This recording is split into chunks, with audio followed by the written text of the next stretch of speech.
क्या आपने कभी ऐसा पौधा देखा है जो बिना मिट्टी के एक पेड़ की शाखा पर उग जाता है, जिसे किसी ने बोया नहीं और ना ही लगाया, फिर भी वह खिलता है? जी हाँ, हम बात कर रहे हैं बांदा की, एक रहस्यमयी तांत्रिक पौधे की। बांदा एक परजीवी पौधा होता है। यह किसी भी पेड़ पर उग जाता है, जैसे पीपल, नीम, आम, बरगद इसकी शाखा पर उग जाता है। इसकी जड़ें पेड़ की छाल में घुसकर पोषण लेती हैं, जिसे बांदा कहा जाता है। इसकी तांत्रिक मान्यताएं हैं। यदि इस प्रकार का पेड़ आपको कहीं पर दिखाई दे, जिसमें एक पेड़ के ऊपर दूसरा पेड़ उगा हो, तो आप उसे तंत्र साधना के रूप में उपयोग कर सकते हैं। वशीकरण, शत्रुनाश, रक्षा ताबीज, धन प्राप्ति के लिए भी यह काम आता है। वशीकरण के लिए शुक्रवार के दिन इस बांदा की टहनी ओम कामदेवाय नमः का जाप करके 108 टाइम जाप करें और अपने पास रख लें। वशीकरण हो जाएगा। शत्रुनाश के लिए अमावस्या की रात को ओम काल भैरवाय नमः का जाप करें और अग्नि में समर्पित कर दें। शत्रु का नाश हो जाएगा। और ताबीज के रूप में ओम हनुमते नमः रक्ष रक्ष स्वाहा यह मंत्र पढ़कर अगर ताबीज में रख लेते हैं तो आपका यह रक्षा कवच बन जाएगा। लेकिन ध्यान रहे, बांदा का प्रयोग किसी विशेष गुरु के परामर्श में, मार्गदर्शन में ही करें। इस पेड़ को ना तो तोड़ें, और यदि आप उस पेड़ का कोई भी भाग लेते हैं तो पहले क्षमा याचना प्रार्थना कर लें कि हे प्रभु, हे पेड़, हे वृक्षराज, मैं आपको अपनी तंत्र साधना के लिए उपयोग कर रहा हूँ, मुझे इसके लिए क्षमा करें।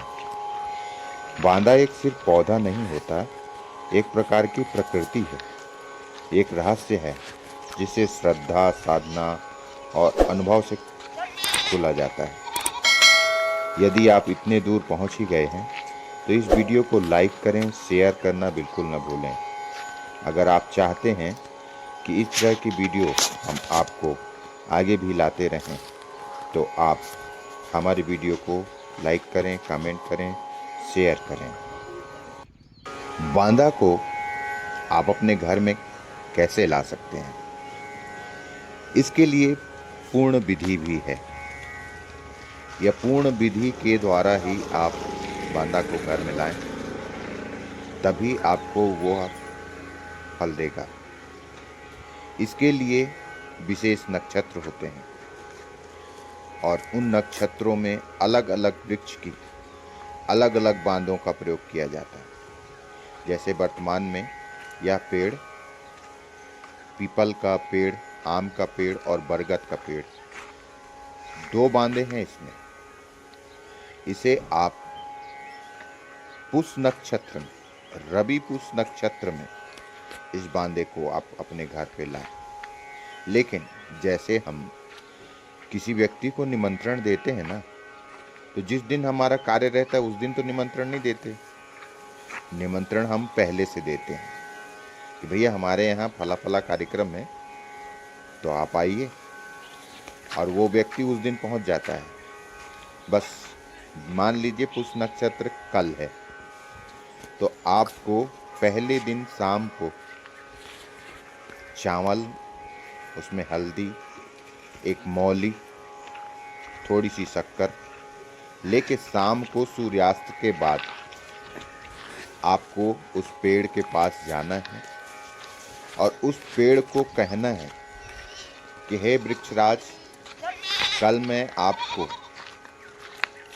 जो भी आपका कार्य है, धन प्राप्ति के लिए है, वशीकरण के लिए है, संतान वृद्धि के लिए है, या जो आपका कार्य है, वो कार्य आप उस पेड़ को बता के आए कि मैं आपको फला फला कार्य के लिए जो भी आपने उनको बताना है कि मैं आपको फला फला कार्य के लिए लेने आऊँगा, ऐसा कहकर वो हल्दी चावल वाला जो अक्षत है उसको वहीं छोड़ देना है। मौली उस वृक्ष के चारों ओर बांध देना है। दूसरे दिन सुबह नहा धोकर ओम नमो भगवते वासुदेव का जाप करते हुए उस वृक्ष के पास जाना है और उस वृक्ष की जो जड़ है और मूल वृक्ष की जड़ है, छाल है, 25% मुख्य वृक्ष की छाल और 75% जो उसमें चिपकी हुई जो जड़ है उसको अपने घर लाना है और उसे लाल कपड़े में बांधकर पूजा के स्थान में, धन स्थान में, तिजोरी में रखना है। और आप उसके तांत्रिक प्रभाव देखिएगा। यदि आप पूरा ये कार्य संपन्न कर लें, उसके बाद जो आपने जो मौली उस पेड़ों पर बांध कर रखी है उस मौली को खोल दें और उस वृक्ष के नीचे थोड़ा सा जो शक्कर का बूरा आप अपने साथ लेके जाएंगे वो आप साथ में ले जाएंगे और उनको चींटियों के लिए छोड़ाएं। हाँ, बात ये ध्यान रखें कि इस तांत्रिक प्रभाव का आप गलत उपयोग ना करें और किसी सिद्ध पुरुष से ही यह तंत्र साधना करें या करवाएं। हाँ, इस बात में एक चीज़ और ध्यान रखें, यह कार्य करते हुए आपको कोई भी ना देखे, ना आपसे पूछे कि आप ये क्या कर रहे हैं, तभी यह कार्य आपका पूर्ण होगा। हम ऐसे ही और अन्य बांदा के विषय में आपको नेक्स्ट वीडियो में बताएंगे। नेक्स्ट वीडियो में हम आपको पीपल पे नीम का बांदा के बारे में बताएंगे। यह बांदा